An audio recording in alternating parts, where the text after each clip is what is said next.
हरे कृष्णा। तो आज के का प्रसंग जो है सम्राट अकबर के जीवन से है।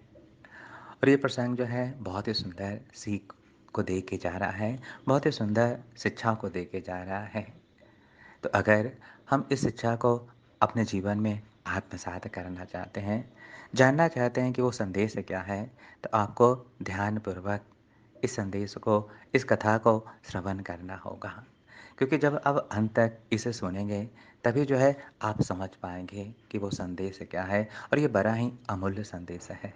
अगर आप इसे समझ पाएँ, इसे सुन पाएँ और फिर जीवन में आत्मसात कर पाएँ, तो आपका मानव जीवन जो है सफल हो जाएगा। तो सम्राट अकबर जो दिल्ली के सुल्तान थे, कभी-कभी आखेट करने के लिए आगरा आया करते थे।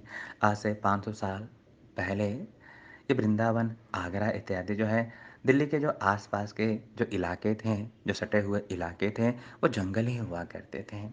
इसमें शेर, चीते, भालू इत्यादि हिंसक जो है जानवर रहा करते थे। तो महीने 2 महीने में अकबर जो है अपने कफ़ीले के साथ, अपने सैनिकों के साथ जो है आगरा आया करता था। आगरा के जंगलों में आया करता था और शिकार किया करता था। तो एक बार की बात है, अकबर इन्हीं जेठ आषाढ़ की गर्मियों में आगरा आया शिकार करने के लिए अपने कफ़ीले के साथ। लेकिन किसी कारणवश उसका घोड़ा जो है बिदक गया और वो जो है कफ़ीले से दूर चला आया।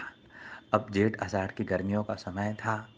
पानी तो सैनिकों के पास ही था, भोजन, खाद्य सामग्री सब जो है कफ़ीले के पास था और अकबर जो है अपने कफ़ीले से बिछड़ गया था।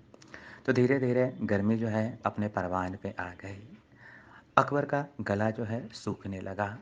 ऐसा लगने लगा कि अब जो है शरीर से रूह निकल जाएगी, अब प्राण पखेरु उड़ जाएँगे। अकबर बड़ा व्याकुल हुआ, चारों तरफ नज़र दौड़ाई, पर कहीं भी पानी का एक कतरा भी नज़र नहीं आया। ऐसे ही भगवान को, खुदा को याद करते-करते वो आगे बढ़ने लगा। तो दूर जो है उसे एक झोंपड़ी दिखाई दी, कुछ हरियाली दिखाई दी। उसे आशा की कुछ किरणें जो है दिखाई दी। किसी तरह अपने साँसों को काबू करके, अपने सारे प्राणों को इकट्ठा करके अकबर जो है उस झोंपड़ी तक गया। उस झोंपड़ी में एक किसान जो है रहता था। अकबर की दशा को देखकर वो अंदर ले गया और उन्हें पानी पिलाया। पानी पीकर अकबर के जान में जान आ गई। वो तृप्त हुआ, बड़ा प्रसन्न हुआ। उसने कहा, हे किसान, आज तुमने मेरी जान बचा ली, पर आज मैं अपने कफ़ीले से दूर आ गया हूँ। आज मेरे पास तुम्हारे को देने के लिए कुछ भी नहीं है। तो ये मेरी अंगूठी रख लो, अंगूठी की मुद्रिका रख लो मेरी निशानी के तौर पे, और जब कभी भी तुम्हें किसी भी सहायता की आवश्यकता हो, किसी भी चीज़ की आवश्यकता हो, मेरे दरबार में दिल्ली बेहिचक चले आना।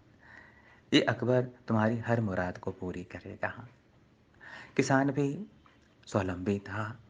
कई वर्ष बीत गए इस घटना के, लेकिन वो कभी जो है अकबर के पास कुछ माँगने नहीं गया। लेकिन कहते हैं ना, सब दीन होत न एक समाना, सब दीन जो है एक समान नहीं होता। तो एक दिन उस जंगल में अकाल पड़ गया। अकाल इतना भयानक पड़ा, इतना भयानक पड़ा कि सारे पेड़-पौधे जो हैं सूख गए। अंतोगत्वा परिवार वालों के कहने पे वो किसान जो है अकबर के पास पहुँचा। अकबर देखते ही उसे पहचान गया।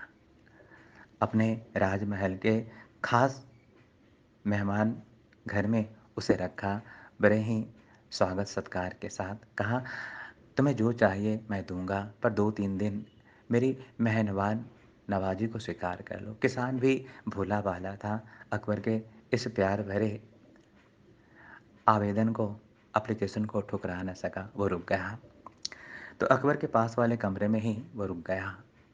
प्रतिदिन वो सुबह देखता है कि अकबर कुछ ऐसी क्रियाएँ कर रहा है, हाथ उठा के, हाथ जोड़ के, कि जैसे लग रहा है किसी से कुछ माँग रहा है। 1 दिन, 2 दिन, 3 दिन वो ऐसा देखने लगा। चौथे दिन उससे रहा नहीं गया। बोला, सम्राट अकबर, मैं 2-3 दिनों से देख रहा हूँ कि सुबह में आप इबादत करते हो। ऐसा लगता है जैसे आप किसी से भीख माँग रहे हो। क्या आप भी किसी से माँगते हो? तो सम्राट अकबर की आँखें नम हो गई। बोला, "हाँ भाई, मैं भी उस खुदा से माँगता हूँ, वही तो सबका देने वाला है।" अकबर की बात सुन के किसान जो है जाने लगा। किसान को अकबर ने कहा, "भाई आप जा क्यों रहे हो? आप तो कुछ मुझसे माँगने आए थे, कुछ सहायता लेने आए थे।" अकबर की बात सुन के किसान ने कहा, "मुझे जवाब मिल गया।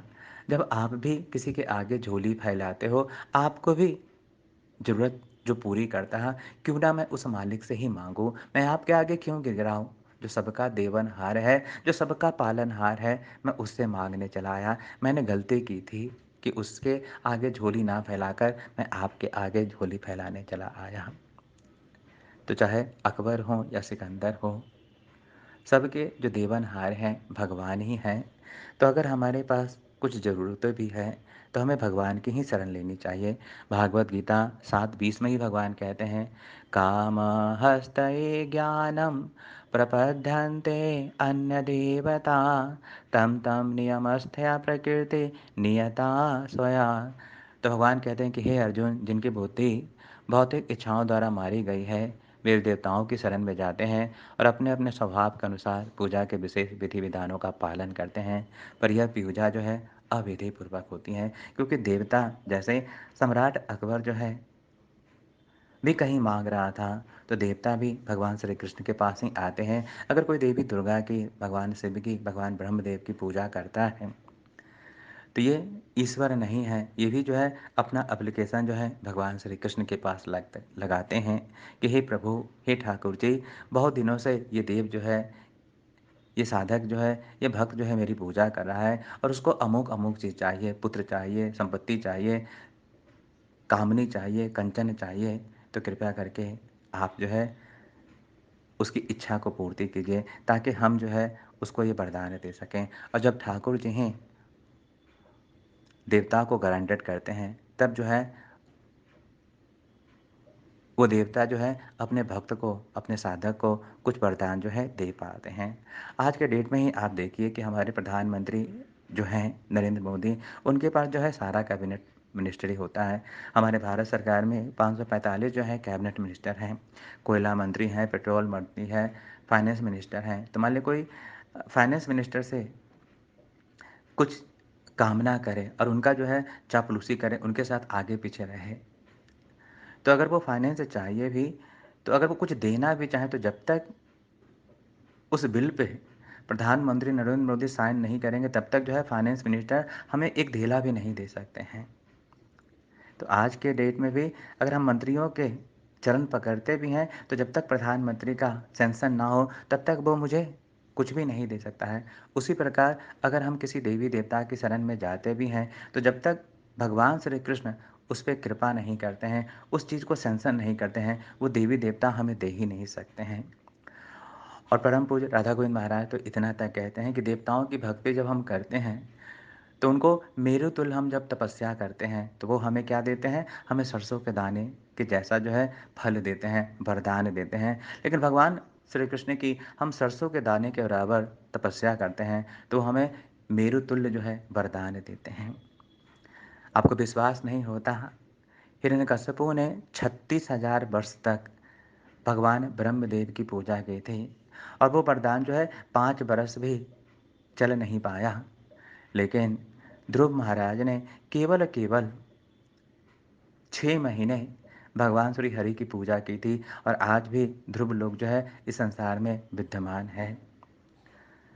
कंस ने माँ दुर्गा की पूजा की थी, लेकिन कंस जो है मारा गया। रावण ने भगवान शंकर की पूजा की थी। परम पूज्य राधा गोविंद महाराज बहुत ही सुंदर बात कहते हैं और गोसाई तुलसीदास भी रामचरितमानस में ये बात को घोषित करते हैं कि जो संपत्ति शिव रावण दीन्हा दस माथे चढ़ाए, कि जो संपत्ति भगवान शंकर ने रावण को दिया, कैसे दिया? 10 शीश चढ़ाया रावण ने, तब जाके जो है उसे वो संपत्ति प्रदान की। वही संपत्ति सकुचाई दीना रघुनाथ, विभीषण केवल माथ झुका है और विभीषण को वही संपत्ति रघुनाथ जी ने केवल माथ नवाने से उसे लंकेश का पद जो है प्रदान कर दिया। तो देवी-देवता की अगर हम उपासना करते हैं, तो ये वरदान भी स्वतंत्र नहीं देते हैं। भगवान श्री कृष्ण ही सैंक्शन करते हैं, तो देते हैं और वो भी बहुत थोड़ा-सा देते हैं। लेकिन भगवान श्री कृष्ण जो है, ध्रुव महाराज को संपत्ति की चाह थी, भगवान ने उन्हें संपत्ति भी दी और बुद्धि भी दी और अपना लोक भी दे दिया।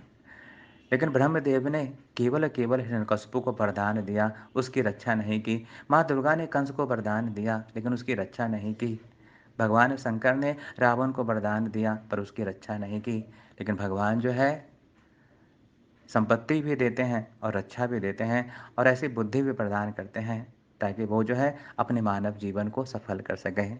इसीलिए भागवतम में कहा गया है कि अकामा सर्व कामो वा मोक्ष कामा उधारधि, कि आपको अगर कोई कामना है, तो भी जो है भगवान की भक्ति कीजिए, कि भगवान जो है आपके सरसों के दाने की तपस्या को मेरु तुल्य देंगे और भगवान केवल वरदान नहीं देंगे, आपको पवित्र भी करेंगे, आपको शुद्ध भी करेंगे और आपको अपना शाश्वत लोक भी जो है प्रदान करेंगे, आपके मानव जीवन को भी सफल करेंगे। तो आज के कथा प्रसंग से हमने यही देखा कि किसान अकबर से सहायता माँगने गया था, लेकिन किसान ने देखा कि अकबर भी कहीं झोली फैला रहा है। तो उसी प्रकार हम जब शास्त्रों का अध्ययन करते हैं, गीता का अध्ययन करते हैं, तो हम देखते हैं कि ये देवी-देवता भी स्वतंत्र नहीं हैं। एकले ईश्वर कृष्णा और सब भृत, कि ये भी अगर हम पूजा करते हैं, तो भगवान श्री कृष्ण की पूजा करते हैं। से वरदान के लिए एप्लीकेशन करते हैं और फिर भगवान सैंक्शन करते हैं, तो जो है वो हमें वरदान देते हैं। लेकिन भागवत गीता में भगवान कहते हैं कि ये विधि जो है अविधि पूर्वक है, ये विधि जो है रॉन्ग है। अगर मेरी कुछ कामना भी है तो मेरी तपस्या करो, तुम मेरे पुत्र हो, मेरी तपस्या करो, मुझे प्रणाम करो, मदयाजी मन नमस्करो, सर्वधर्म परित्याज्यम मामेकम शरणं व्रज। तो उस किसान को तो बुद्धि आ गई कि वो अकबर के शरणागत ना होकर ठीक उस भगवान के पास गया। आपको कब बुद्धि आएगी कि ये सारे देवी-देवता जो हैं भगवान के अधीन हैं, भगवान के सेवक हैं। एकल जो ईश्वर हैं, ईश्वरा परम कृष्णा सच्चिदानंद विग्रह। तो अगर कुछ कामना भी है तो भगवान से माँगिए, क्योंकि भगवान वरदान भी देंगे और आपको पवित्र भी करेंगे और आपके मानव जीवन को भी सफल करेंगे। तो सोचिएगा, विचार कीजिएगा और भगवान के शरणागत होइएगा। और कलयुग में भगवान के शरण लेने का सबसे श्रेष्ठ उपाय है हरेर नाम हरेर नाम हरेर नाम केवलम। हरे कृष्णा कृष्णा कृष्णा हरे हरे, हरे राम राम राम हरे हरे। हरे कृष्णा आप सबको।